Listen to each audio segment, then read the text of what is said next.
That's great. Thank you, Kate, and good morning, everyone. Good afternoon across Europe and the US and Canada. It's great. Just one short but very busy year since we were last together looking at the future for recruitment and reskilling. And I am really excited for us to come back at this really relevant moment in regards to readdressing the strategies for recruitment in our properties as we rebuild, re-gear and get ourselves ready for a very rapid recovery.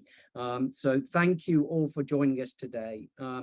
I am super excited to be joined by our panel of experts, which come from both sides of the pond today. They will be coming and joining us with their perspective on really what we should be thinking of in regards to our recruitment strategies. And there's some real key areas that we'll be focusing on in our discussions. Now, when I had our preparation call with this panel of experts, it soon became evident that they've got very different personalities, different perspectives, but all one common goal: to help put the heart back into hospitality. And I know we're going to run out of 60 minutes really quick, so I'm going to get into these conversations just as quickly as I can.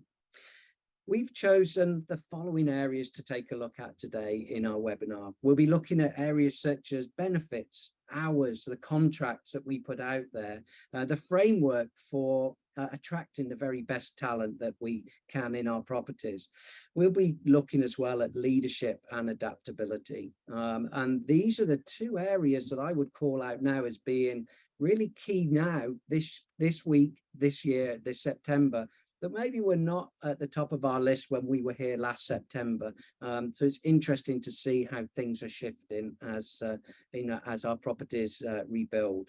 We'll be looking at onboarding, which is another massive area for us, and we'll be getting some tips and views from all of our experts on here on those. We'll be looking at hybrid working. So we look very carefully at how it's affecting our customers, attendees of conferences, of course. But as we come back to operating full properties, welcoming our conference guests back as well, are we all going to rush back as soon as we think that we will and fall back into the same seats, the same offices? Or is there a strategy there for hybrid working for the hospitality industry that can help us attract the best talent? And then we will look at an area which is truly important to both IACC and all of our members across the globe, and that's adapting a diversity-rich recruitment strategy. How do we get the very best individuals in our industry, excited for our industry, contributing and creating a truly diverse workforce and workplace environment? And of course, organizational culture as we link that to leadership. So as I say, we've got a long way to go, but first of all, it's my absolute pleasure to welcome our panel of experts today. And I would like to start by asking each of our panel to introduce themselves, but then after you've done that, maybe just give us a bit of a tip, bit of a clue as to what you've seen in the last 3 months of operating in your role or in your life or in your family that has surprised you. Maybe it's positive, maybe it's negative, maybe it's just you just didn't see it coming. So first of all, I would like to welcome Latasha Sampson, who is Director of HR for the David Rubenstein Forum at the University of Chicago, and also faculty for Kendall College in Chicago. So a very important liaison between the millennials coming in to our workforce, or new generation coming into our workforce. Latasha, welcome. Let you introduce yourself. Thank you so much, Mark, and thank you for allowing me to share this virtual platform with such prestigious and knowledgeable individuals of our industry. I'm super excited about today. As for me, I am, as he mentioned, the Director of HR.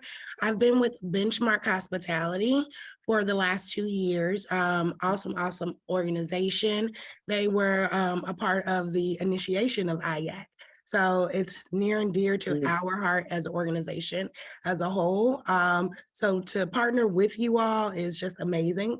And to start this discussion is even better. On the part-time, I am a adjunct faculty member with the Kendall College in Chicagoland area. So it's a hospitality school. So much like Mark mentioned, I have the pleasure of teaching the same workforce that I ultimately recruit from. So with that being said, I've seen both sides of it. So my tidbit or my takeaway to get us started would simply be flexible in this season when it comes to recruitment. I think so often, or our past has led us to be very rigid. You must check every single box and have all of the qualities or characteristics, but do they have the potential? I would just recommend you just stay open-minded and be flexible and just find those really good individuals that match the culture of your organization more so than anything. What a great way to kick us off, Latasha. Thank you so much. And I'm going to hand over to Kim Pung now, who many of you will recognize from being a key deliverer of IACC webinars and live training events over the years with Master Connection Associates, and coming to us from Minnesota today, Kim, I believe. So welcome. Yes, thank you so much, Mark, and really a great pleasure to be on this panel and to be having these great conversations about our industry today. Yes, I'm with Master Connection Associates, and we are super thrilled to continue our partnership with IACC on the training and development side and to be a part of this discussion today. Prior to my work with MCA, I've been there over 15 years. I was on property myself at the Pebble Beach Resorts out in lovely Monterey, California. And starting there from a wee little baby, in reservations and moving into eventually overseeing the entire training operation for the Pebble Beach Resort. So great pleasure to be here. One thing that surprised me, I think, particularly over the last 3 months, is this whole notion of quiet quitting. First, that we need a name for it, that we need a name for people just needing balance in their life. But I think as leaders, we need to pay attention to what it's telling us. I don't think people want to quit, or they would just quit. And we saw many people leave our industry over the pandemic, but I think people are saying they want balance, they want a life. And I think it does lend itself to the conversations we're going to have today around retention and recruitment and getting people in here that love this industry, that are willing to give a lot and to work hard. But I think along with that, they also want to have the rest of their life as well. So I think that we can pay attention to that and as leaders see what it means for us. Not to take a back seat to this, but to really be strong in how we're leading our people and bringing them to a place that inspires them to want to work hard. Quiet quitting, there's a new one on me, Kim. These superlatives keep coming and coming, but they're, if you look at what Latasha said there, we've got double flexibility already in that what to watch out for. Okay, thank you so much. If I could head over to England now to Sophia Montagna, Head of People Development for Wyboston Lakes Resort in the United Kingdom. Sophia. Thank you, Mark. Absolute pleasure to be here today, and good morning, good afternoon to everyone.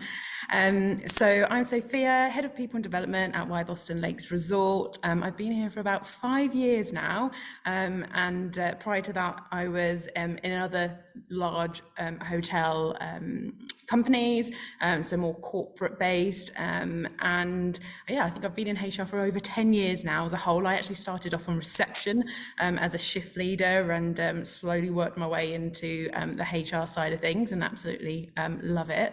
I think we've seen a lot of change, and I have done in the 10 years that I have been within hospitality and in HR, and actually just seeing the huge shift of the way hospitality used to work. And what Kim said then, Latasha as well, is that change, that flexibility, and we've just seen a massive shift in, the early shifts, the middle shifts, the late shifts, the Monday to Sunday, that's all changed. And we'll talk more about it as we go through the session today. But I think for us, it was a large, surprise to see what we need to do to adapt to what people want now. And the other aspect as well, which was, quite surprising, we've had quite a lot of work experience students come in.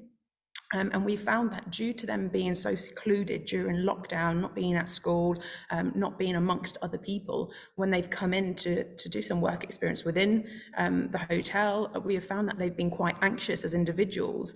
So I think we need to really adapt now to is the element of anxiety within our industry, because it's now, especially for us, we're so busy. Is that going to play a factor as well? And do we need to consider what that looks like? So I think that was something that was highlighted to us a few months ago. But yes, I'm really happy to be here and really looking forward to discussing the topics we've got scheduled for today.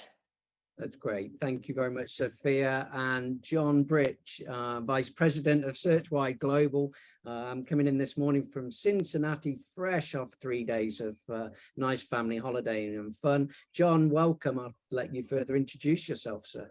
Yeah, thank you, Mark. It's great to be here. Thank you for inviting me to this. And it's great to be on this as we celebrate diversity. This panel looks awesome. And so good job, Mark. And so just looking forward to just having an awesome discussion, which this is our kind of our pain points. Some of this stuff keeps us up at night, but my current background is I lead the hotel and resort sector for SearchWide Global. I've been doing this for about 5 years. And so I place sales leaders, revenue, marketing, and operations on property, above property, and pretty much in the US, but we've done some international work as well. But prior to that, I was the sales leader at the Cincinnati Convention and Visitor Bureau for about 6.5 years, and really selling a destination and packaging all the attractions and the hotels and convention center. But prior to that, I was in Chicago. My hotel career, which I loved, it was about 11 years in Chicago. I worked for Hyatt Hotels and Starwood back when it was Starwood, and I really learned a lot. I've learned how to work with different people with different skill sets, and I've worked with great leaders. I've worked with not so great leaders, and looking forward to having all that discussion here today. We're going to talk about some of those, how to avoid not being in an environment with not so great leaders, right? And I know you've got some perspectives on that, John. But no, welcome, and we're delighted to have SearchWide with us. It's a part of the IACC family, and importantly, our sole but very important recruitment specialist. So thrilled you could be with us today and to join us. So ladies and gentlemen, we're going to head into the Q&A now with our panel of experts. I'll be turning my camera off just so that I can make sure I cover all of the notes and you don't have to see the top of my head for the next 45 minutes. But just before I do, please do use the chat box to ask John, Latasha, Sophia. We really do want to make sure that those and Kim all get questions from you that they can answer as well. But let me just head into our first question with everybody now. So 12 months ago, I made a statement, and it was something that we picked out of the industry press, and it was a statement that somebody said, until hospitality puts the same energy into looking after its staff as it does to looking after its guests, the cycle of poor staff retention will continue. So I'm going to ask you this question.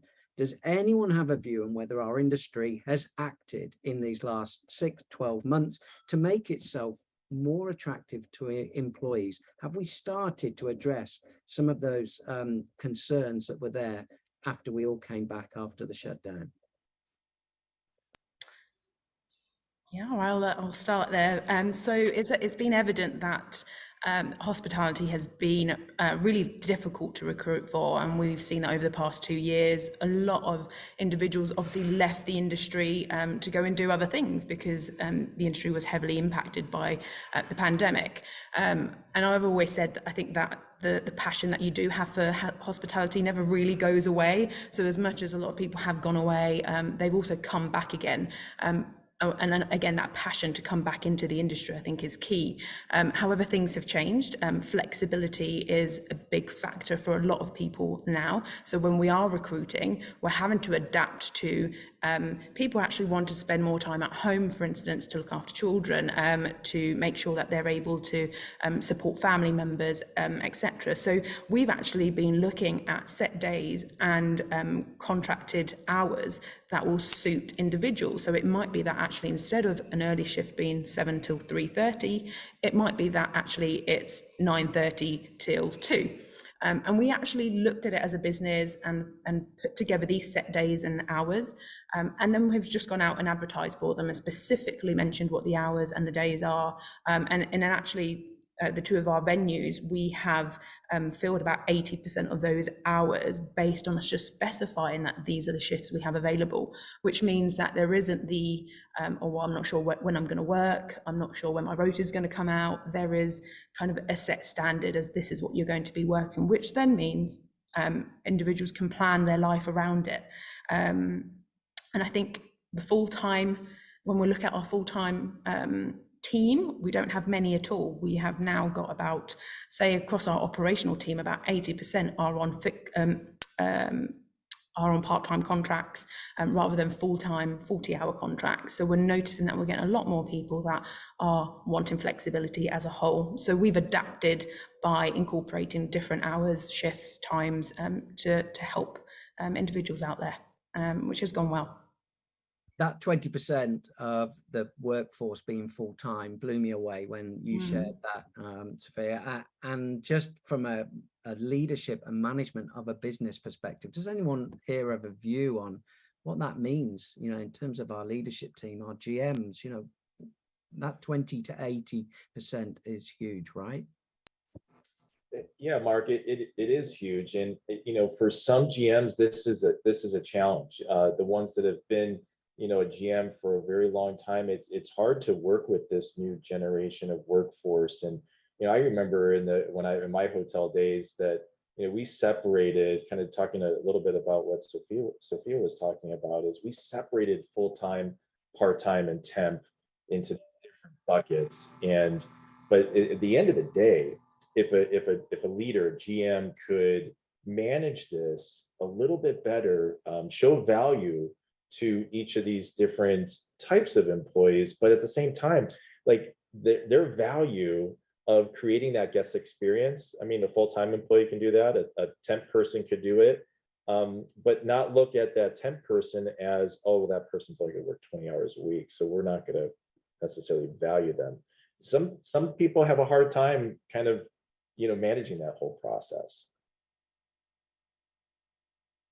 I have to agree, John. I think that it takes a very unique GM and leadership team to embrace it and accept it. So what we've done here is that we've offered all of our salaried managers, our department heads, our directors, they all get 1 day work from home.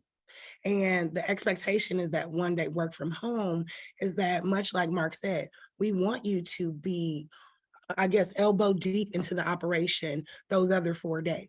So that 1 day, that's when you get ahead.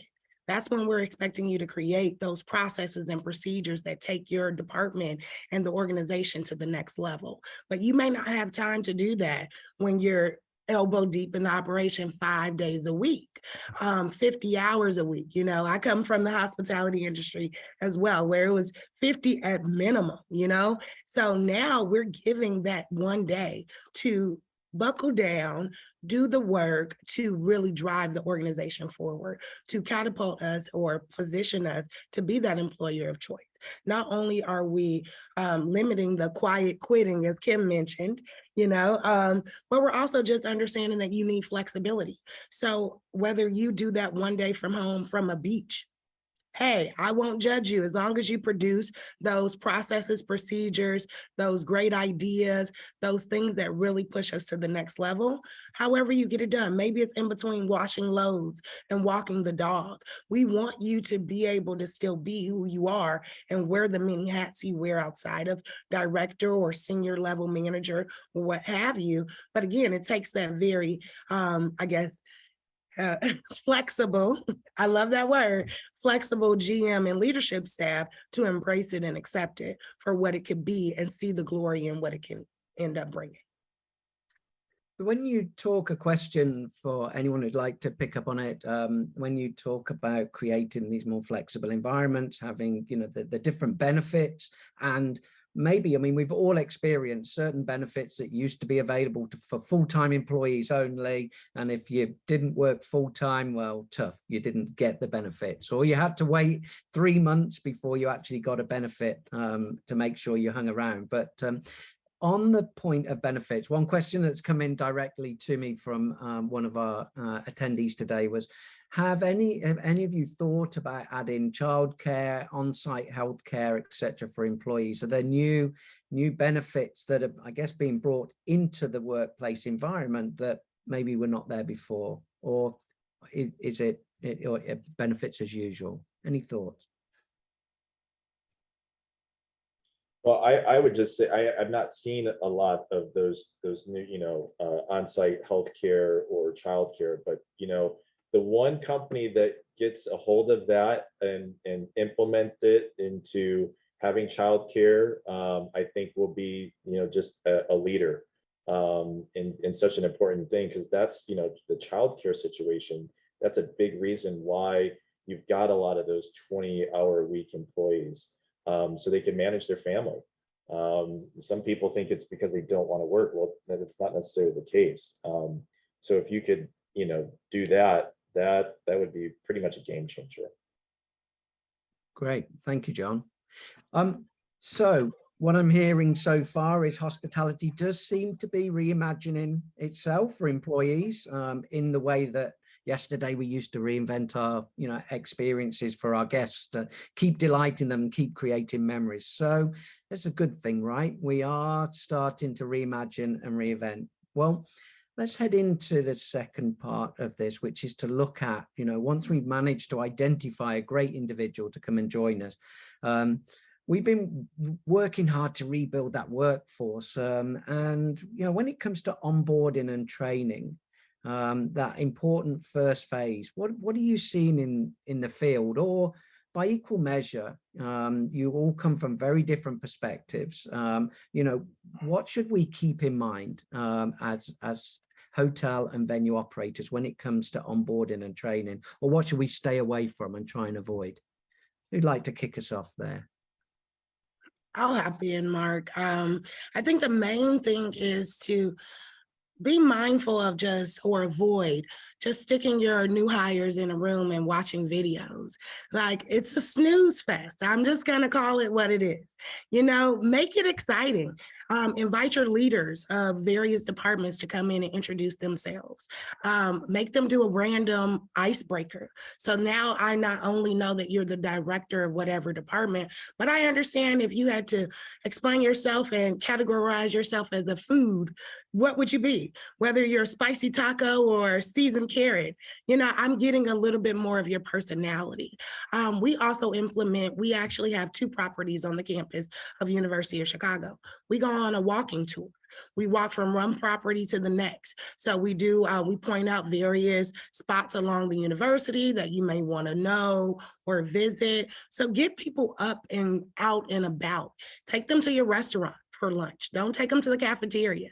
Whatever you do, avoid that boring, just lights out videos all day. It's just not going to go anywhere. It's not going to set the tone for anybody. And well, I love that I think idea. to piggyback, Kim, go ahead. Please add to it. I think to piggyback on what Latasha is saying, I think we need to remember that this is not exclusively an HR function. And while a 1 or 2 day wow orientation that Latasha is speaking about is so critical, remember, people are making a decision to stick with us. Like, we got them this far. We got to keep them. And so we want to wow them the same way we'd wow our guests. And so that 1 2 day orientation is so important, but it doesn't end there. Like, leaders need to have a very clear onboarding plan, on the job training plan that consists of like 30, 60, 90-day plans, that people are not just walking around shadowing someone for a week and then all of a sudden they're just out there on the floor on their own, or worse yet, they're just out there on the floor on their own the first day, which we know is happening. We're short-staffed, and so people are getting thrown into a job. It's very demotivating. to get put into a job where I have no idea how to do it. I have no idea how to serve the guest the way you're expecting me to serve the guest. And those expectations haven't been made clear. So as leaders, we need to take that next step in making sure that we have a clear on-the-job training, that we're teaching them all the skills they need in their job, all the processes they need to do. We are role-playing of how to interact with the guests. When we say we need more guest engagement, we show them what that looks like. We show them how to approach the table, how to engage with a meeting attendee, that we're giving them those opportunities to practice and learn the job instead of learning and practicing on our guests. We have seen in the last 6 months, for sure, 8 months, year, as we came out of this pandemic, that there has never been a more important time to upskill. And lots of companies are struggling with their leaders, their managers, their staff. Everyone needs a sort of reboot and also reorientation in a way. And so let's not forget how important some of those skills are. And IACC has such an amazing tool with their online training portal. We partnered with them. There's some great e-learning that allows you to do one-on-one training, skill training in sales, in customer service, and leadership, very specific skill-based training that can help with your induction, that can help with orientation, that really is very low cost to you, but helps to boost whatever you are doing within your departments, as well as what your HR team is supporting you with some of the on-the-job training. But I can't say how important it is for us as leaders to be involved in that orientation, not just leaving it up to our HR teams to just make it happen. Yeah, Latasha, Snooze Fest, I remember that, my first hotel job, I remember that video. Oh my gosh, it was such a snooze fest. And Kim, I totally agree. It's a team effort for this onboarding, you know, and the walking around and showing off, again, your diversity, the different generations, the different people that are all there. The icebreakers, that is all awesome stuff, but also, you know, set those expectations, wear those check marks in those first 30, 60, 90 days, say, hey, if you do this, if you're checking this off, you're off to a great start, because people want to know, hey, how am I doing, and all that good stuff. But challenge your onboarding programs, you know, don't just do it to get it done, because you're just going to waste your time. But one thing I think you can wow a candidate, either in the interview process, or if some reason you're focused on this one position, is when they are onboarding and they're learning all this different things, is have that discussion. Hey, you congratulations, you got this particular role. Talk to us about what are some future roles that you're interested in, and really take that genuine interest in trying to keep that employee of any level, any skill set, for long term. Well, we're certainly going to talk about the true role of an impactful leader in a little while. So I'm not going to cross over there just yet, but I am going to pick up on the point that Kim, I knew you were going to talk about the Master Connections online learning portal. So there's a picture there for folk, and a website to go into it. And just to remember that as an IACC member, as an IACC venue leader, of which so many of you are on the webinar today, not only is there this tool which can be built into your onboarding process, but there's also a really special mentoring program as well that can be matched with a mentor at any IACC member property. And so it doesn't have to be a mentor within your own team. We have got that facility. And importantly, we've got people in the roles that are willing to be a mentor across the IACC community. So you have access to be able to tap into those resources. So you don't have to do it all yourself, because I can hear people, you know, saying, yep, we know all of this is important, but we're still firefighting, we're still short staffed, we're still trying to get ourselves up off our knees and get going again. So just be aware of some of those resources that are out there as well, because they're so important. Okay, what I'd like to do now is ask us to turn our attention a little bit about and explore people development and leadership as it relates to that. During that planning call that we had about a week or so ago, so much time was given in our conversation to the value of good leaders and leadership development. So I want to dig into those two areas specifically with you now, and talk to us. Why was that such a rich discussion? Why is it so important? Who'd like to kick us off?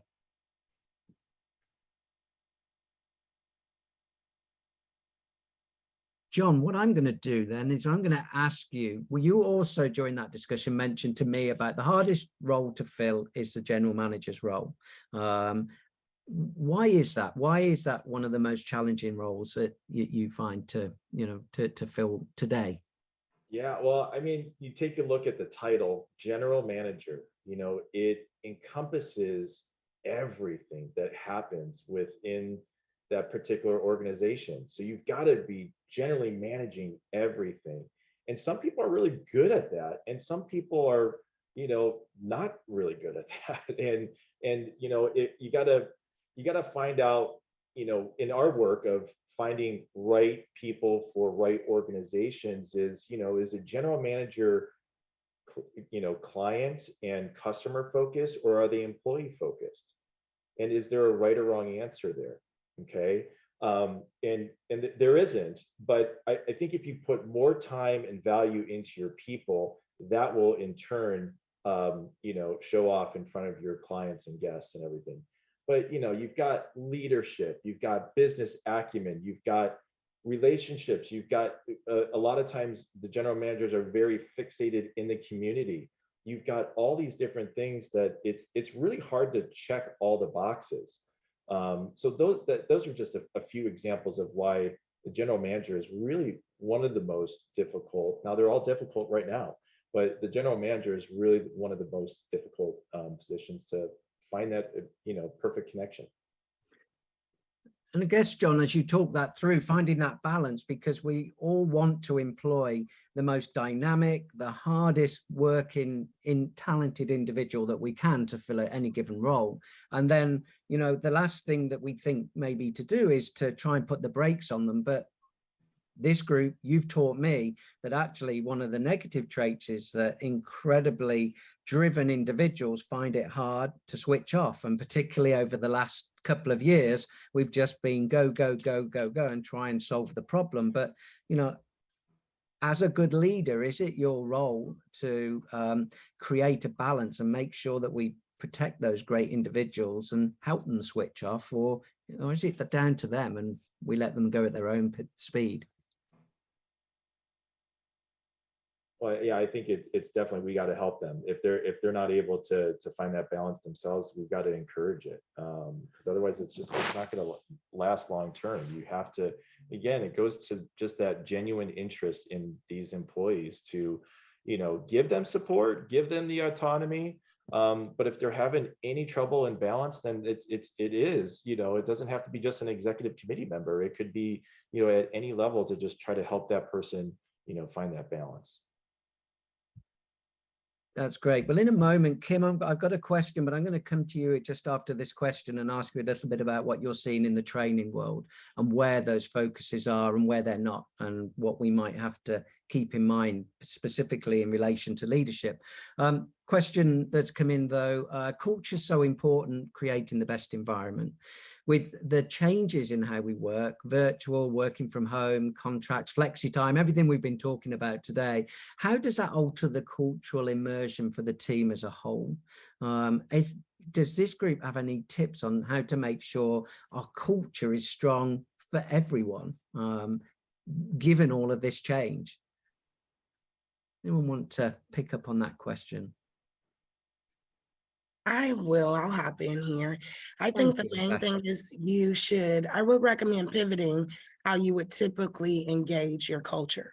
So I remember when we first went virtual, everything was virtual when we were in the midst of opening this property. So I implemented the water cooler chat.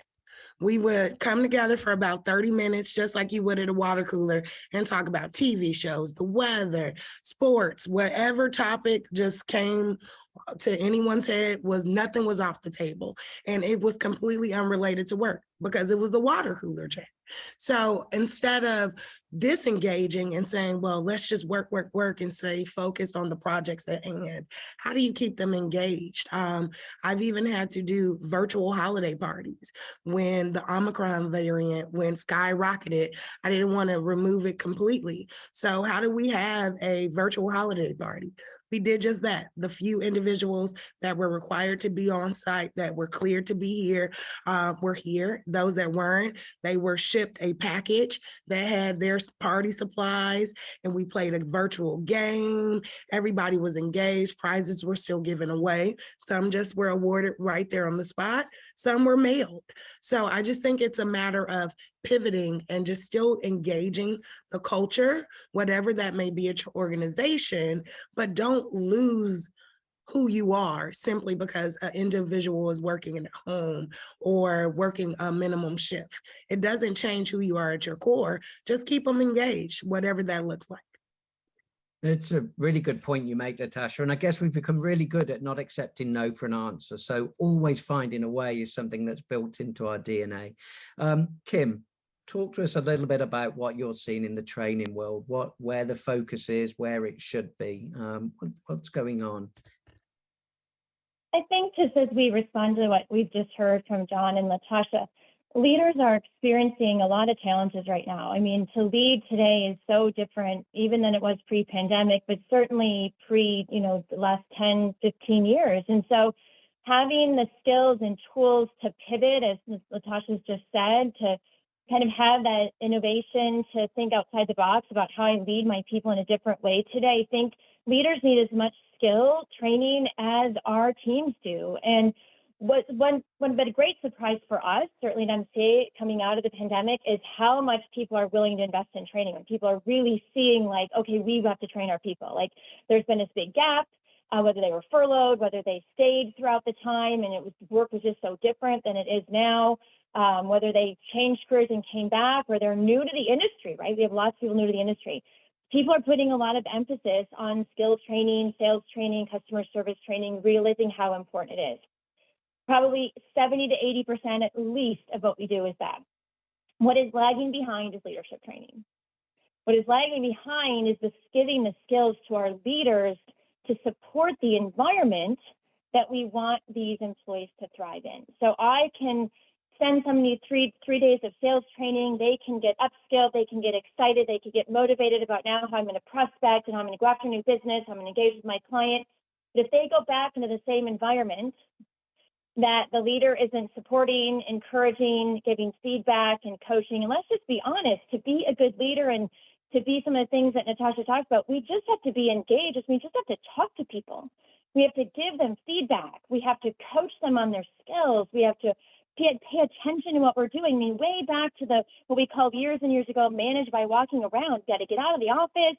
We got to be out there supporting them. And I think many times our leaders, new leaders, just don't know how to do that because they're new. They've never been exposed to that. They were promoted and now don't understand those expectations, or just powered through so much in the last 2 years that they forgot what it means to engage with my team and the way that it needs to be done. And so leadership training is important, that we skill people up on how to coach, how to feedback, how to create that inspiring environment. It doesn't even have to be about parties and recognition and benefits, but just making people feel valued, making people feel a part of the team, and inspiring them around work. And so skilling up our teams is not going to be enough if they go back into that environment and their new skills are not supported and encouraged and coached, because it'll die on the vine as quickly as it started. So leaders need to be involved. They can't just send their people to training and expect that their culture will change, that their performance will change, without also skilling up the leaders to support that when they come out of that. Kim, you've made that point really clearly. And for those skeptics that are here sitting saying, well, Kim would say that because she provides leadership training. I'm going to go over to John now, because you're in the recruitment agency side. So, and you said one thing to me a few weeks ago, which was bad leaders lose people. And, you know, that environment that you've got to create for staff to want to stay and work. This is a problem, right? You know, it is, you know, what Kim's saying is absolutely true, that there's only so much that we can open the door and they walk straight out of the back door before there's nobody stood at the front door ready to follow them. It's a big problem, right? It is. And Kim, I love everything that you just said, by the way. But yeah, I mean, we've all worked for good leaders and bad leaders, and, you know, the bad leaders somehow, some way, are connected to somebody, or they have something on somebody that doesn't allow that to just go out the door naturally. So I think one thing, take a look, and maybe a friendly reminder is do those cultural assessments. If you're really, juiced in on having a very positive and healthy culture, is make sure you're evaluating it correctly. Again, probably not just an HR function, maybe suggest going to an outside company to assess your culture first. And I think that would be a good step. We've done that at SearchWide Global. We've done it 2019 when things were really awesome, right?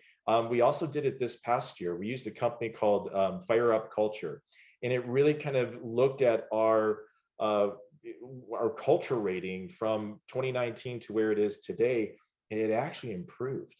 And but there, there's obviously opportunities as well. So I think understanding that, and maybe seeing where that maybe is coming from. It could be coming from your leader. It could be a facility-wide opportunity. But yeah, that's just a friendly reminder there. So ladies and gentlemen, just a reminder as well that you can put any questions in the chat box. We'll either address them as we go through, or we'll leave some minutes at the end for our expert panel. But Latasha, talk to us about this concept of moving away from recruiting on academic skills to recruiting on attitude now, and just how much you've shifted from one space to the other. And what degree of success you found in making any of those changes? Definitely. I think it's been highly successful, partly because I am a professor. So I see the eagerness. I read it in their papers. I'm answering the questions like, but what if they're so apprehensive when they go looking for positions, because the long laundry list of criteria to even be considered is overwhelming to them. So they're like, well, I'm doing the work. I have this 4.0. I really understand my craft, and I know that this is what I'm passionate about, but I don't check any of these boxes except for the degree.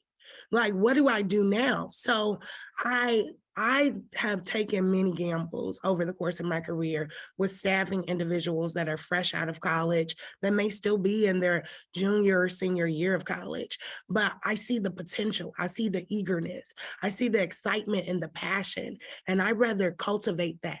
I'd rather take advantage and knowing that they're so excited to be a part of our industry versus the person that has the 10, 12 years of experience, but they're burned out. They're over it. They're like, I have a family to take care of, and this is what I know. This is what I've done for so many years, so I'll stick with it. But how long before their candle runs completely out? That individual, yeah, they check every box, but are they on their way to transitioning out of the industry as a whole versus this individual that has so much potential, so much excitement and energy for the industry and the organization? Why not take a gamble on them? Why not take that passion and show them the ropes? And you very well could be starting out their career, the longevity of the 15, 20 year. They very well can become that individual in due time, but it takes one of us to give them that opportunity, to give them that chance to see their potential and really want to maximize and cultivate that. And much like Kim said, train them.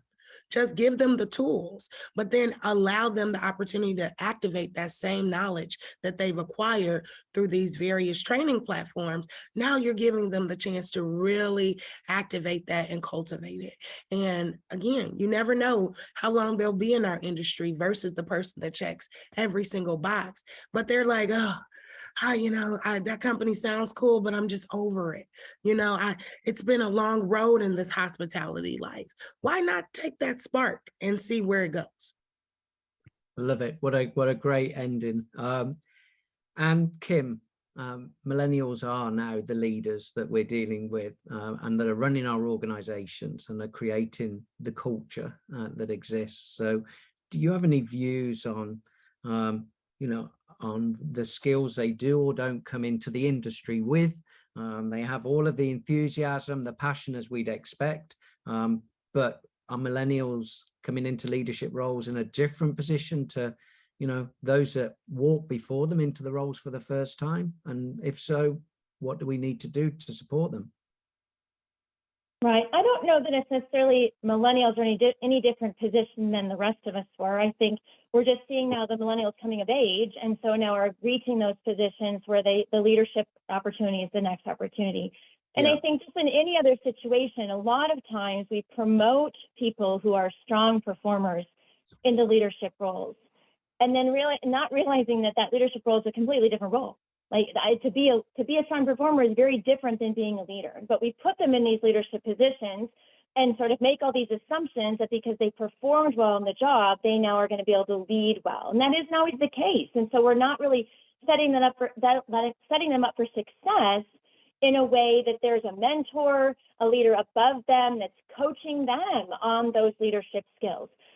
What it means to meet with your people on a one-on-one basis, what it means to coach and develop. Everybody says, oh, you got to coach and develop. Well, to a new leader, what does that look like? What does that mean? And so we need to have strong mentors and leaders for these new leaders so that they understand that their leadership role is more than just, I did really well in my job. Because just like when bringing on a new person, we talked about the orientation, if I put this really motivated, really strong performer in a leadership role, but I don't support them, they're going to become demotivated very quickly. And then they'll be that leader that John talked about, the leader that isn't a good leader because they don't really understand what it takes to lead on that level. And so they fail, and we don't know why they're failing. They don't know why they're failing. And it's mostly because we did not set them up for success to coach them and lead them on those new leadership skills.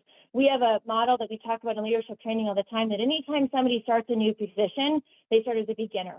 Right. So I may have been a master salesperson. I may have been a master, food and beverage manager. But as soon as I take that director role, I start as a beginner. And we got to make it okay for people to be a beginner in that role and treat them like that. Not in a way that like you don't know what you're doing, but hey, you maybe don't really know what you're doing yet on leadership standpoint. So help them to learn and grow in that way. One of it is training, but a lot of it is just mentoring and being coached on the job about how to do that well, and setting a good example for what that leadership role should look like.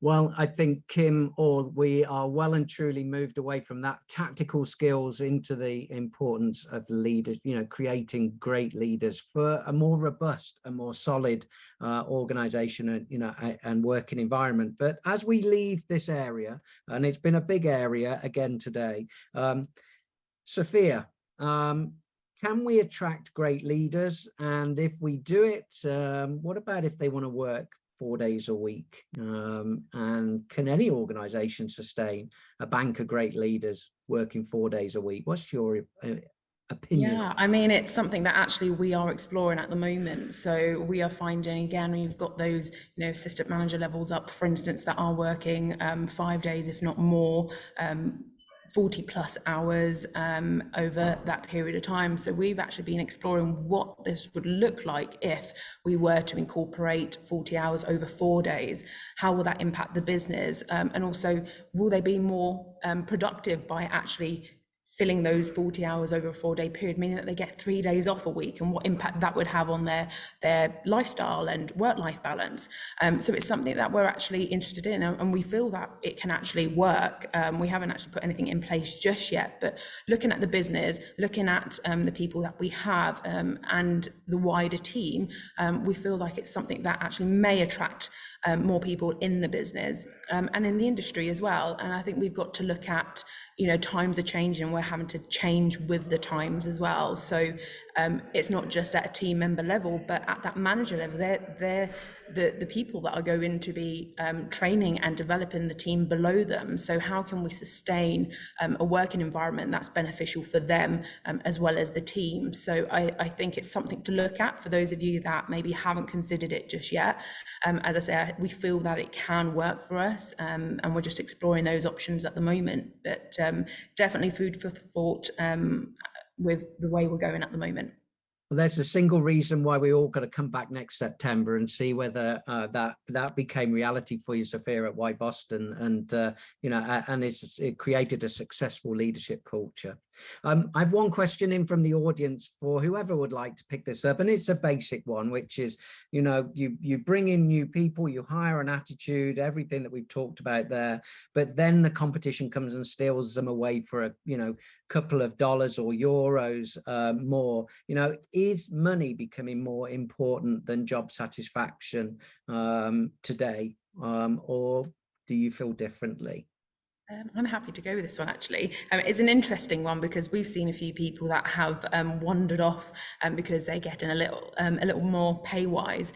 But I guess the thing to consider is what's important for them in their life at the moment. And if it is financial, then they're going to be driven no matter what else you're offering as a business.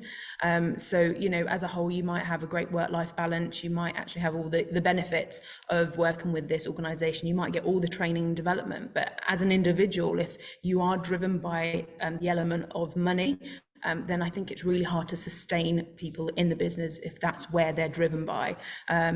But we need to look at the bigger picture of it's not just about the money, it's the flexibility, it's the work-life balance. How can what benefits do they have that actually they can really utilize? So I think it's on an individual basis. It's hard to determine whether that's everyone's thought process, especially now with increasing cost, with everything really across the world. So I think it's on an individual basis, but if they can acknowledge and appreciate what you offer as a business, the opportunities, the growth, the flexible working, then I think they may be driven more by that rather than the money, solely the money. But it's an interesting one. I think, again, I think it's individually based. I agree, Sophia. I think what you said was spot on. We've done some surveys, and pay is actually number 3 on top priorities. And so it is that individual, situation, and you're going to lose people that just are chasing the dollar. I think you got to be okay with that.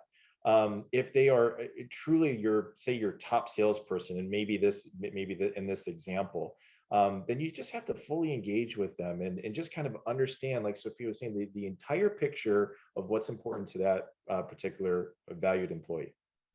And maybe just be happy with the fact that we are going to be in a more volatile environment, and we can't get back to the stability that was there in 2019 and shouldn't. So it's not necessarily that something's failing. This is the new reality, and it's wise words from both John and Sophia there. So thank you. Let's head in as we come into the last 5 minutes to the one last area I'd like to talk about, which is, the firsthand, the explosion of job postings and all the creativity that's coming with that at the moment. Can you share some new tactics for recruitment that you've put into place in the last 6 months and the results that have followed those, or the early results that are giving you promise and signs for encouragement? You'd like to kick us off on clever ways of getting attention of our future employees? I can certainly start with this one. We've done quite a lot with this. So we've actually been attracting a lot of 16 to 18-year-olds, whether that's on casual contracts, part-time contracts. So we've started to drive a lot more of recruitment on these individuals, purely because they're at an age that you can actually give them train them the skills, obviously, as long as we're talking about bringing people in on attitude and training with skills. So we've actually been going towards the parents. So how can we actually build that trust back into hospitality and show them what their children can get out of a career in hospitality? So we've been working with local schools, we've been utilising more work experience in the business, and we've actually hired through work experience. And we actually work with the local schools with some of their projects. So it might be that we support with mock interviews, it might be that we support with a Dragon's Den business activity that they've got going on, and we actively go there, and we've got different team members and managers that attend these events and actually just showcase who we are as an employer. And we find that then once they do come here, they see what we have on offer, they're all automatically bought in by the idea of who we are, what we do, and actually what their working environment would look like. So I think targeting parents and actually educating them with what does this career in hospitality mean and look like for their children. And I think if you can get buy-in from them, then they're more likely to support their children in taking that career choice into the industry. So we've been doing a lot of work with school age leavers, etc. I think that's really good, Sophia. Just to piggyback, we recently joined over the summer a program called One Summer Chicago, where they actually do the recruitment for you. You just become a placement site for the employees. They pay the wages, they cover the workers' comp, insurance, things of that capacity. But it was so successful in the summer that we now are moving into the year-round program, where now we don't only have access to high school students, but now they have a program for up to the age of 24. So I just think I want to just applaud you for reaching out into the community. We don't know how many resources and programs are there until we tap into them and just see what can work for us and what can't. Yeah, I'll just add to all that greatness is just if you need to take a proactive approach when you reach out to people, and don't focus on the actual position, focus on the person, and just try to make a connection there first. That's kind of the secret to the success I have in recruiting is while I could throw out jobs to people and they're really awesome jobs is, I need to make a connection with the person first. And so keep that in mind. I also think it's good for, from a recruiting standpoint is to update your job descriptions. It is an industry-wide problem that we have. It's a white piece of paper with all the stuff you need to do and some qualifications. I think there's a better way to storytell.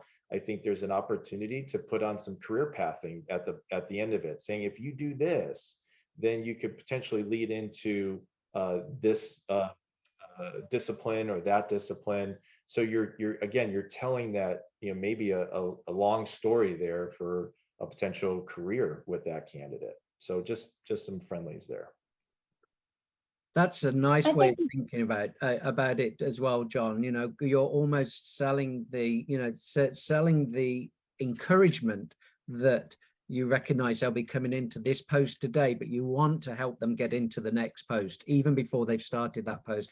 I think that's really poignant and and quite a powerful statement. Kim, you've got a point to follow that as well from John. Yeah, just to wrap up too, and I think what Sophia said, I think it's important for us to really profile hospitality as a career. When you think of the diversity of types of jobs that we offer, from administrative to business and accounting, and in operations, there's so much diversity that I think we need to be able to showcase that career and be proud of that. And so many other industries do internships and apprenticeships. Like, why can't we do an internship for an admin role? Why can't we do an internship for, obviously the chef and culinary are great at doing those apprenticeships. Why can't we model that in all facets of the different career opportunities that we have? My son happens to be in business. Currently didn't want to choose hospitality. But almost every single one of him and his friends are getting their jobs next spring from internships they had this summer. And so within those industries and those markets, it's such a strong way to recruit that I think that could be a really big strategy for us, but also show people the path from different starts, like show people the path from somebody who got an actual hospitality degree, or somebody who got a degree in something completely different, but made a career in hospitality, or the person who doesn't have a full 4-year, even 2-year degree and the success that they had. I think we have to show all the different paths to what we can achieve and how we can become successful in this industry, and show people that path. What is that clear development path for them, regardless of where they started? A great point, Kim. And ladies and gentlemen, we have come to the top of the hour, and I need to make sure we leave enough time to thank our incredible group of panelists in John, Sophia, Latasha, and Kim. But just before I do so, 2 very quick passing words. Latasha had said to me, stop calling them temps and part-timers. Let's think about the titles we're giving people, because they're derogatory. They're making them look like lesser people. And John, you made a point as well last time, which is we've got to start selling hospitality, not just to our colleagues and to our future employees, but to our neighbors, to our family. You know, we've got to really be the billboard, the advert for people wanting to choose our industry. And it's our responsibility. We are the advertisers for the whole industry. So we just got to be super creative. But we've got some great comments that have come in, a lot of people agreeing with you on, adding the career path to the job descriptions, to really taking that next step and working hard. So much that you've shared with everybody today. So on behalf of IACC, on behalf of the members who have joined us from around the world today, I'd like to thank you, Latasha, to John, to Kim, to Sophia, for sharing your views and perspective. We appreciate you. Thanks, everybody. Thank you, Thank everybody. you. Thank you. And ladies and gentlemen, we thank you for joining the IACC webinar today, and we hope that you can join us for our next IACC webinar, which will be Master Connection Associates, with some more valuable sales skill training as well at the end of September. And then we hope to see you all at the next IACC event. So have a great Tuesday, and we appreciate you. Take care. Bye. Hi, everyone. Thank you.